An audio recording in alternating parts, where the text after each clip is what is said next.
সন্তানের উপর যেমন পিতামাতার হক রয়েছে, পিতামাতার উপরও সন্তানের হক রয়েছে।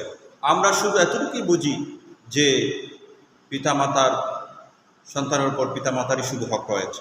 না না না, 1 নম্বর হক হলো পিতামাতার উপর সন্তানের হক। আমরা যদি আমাদের সন্তানের হকগুলো সঠিকভাবে আদায় করতে পারি, অবশ্যই অবশ্যই সেই সন্তানটা আমার বিরুদ্ধাচরণ করবে না, আমার বিরুদ্ধাচরণ করবে না এবং আমার বাধ্য হবে, আমার কথা মানবে। ইদানিং দেখা যাচ্ছে পিতা বাবা সন্তানের বিরুদ্ধে অভিযোগ দিচ্ছে, সন্তান আমার কথা শুনছে না, সন্তান আমার কথা মানছে না।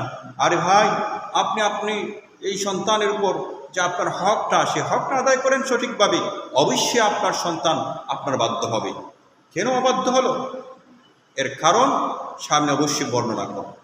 আল্লাহ রাব্বুল আলামিন বলেন, ইয়া আইয়ুহাল্লাযীনা আমানু কু আনফুসাকুম ওয়া আহলিকুম নারা। হে ঈমানদারেরা, তোমরা তোমাদের নিজেদেরকে এবং তোমাদের পরিবারদেরকে জাহান্নামের আগুন থেকে বাঁচাও। ওয়াকুদুহান নাসু ওয়াল হিজারা।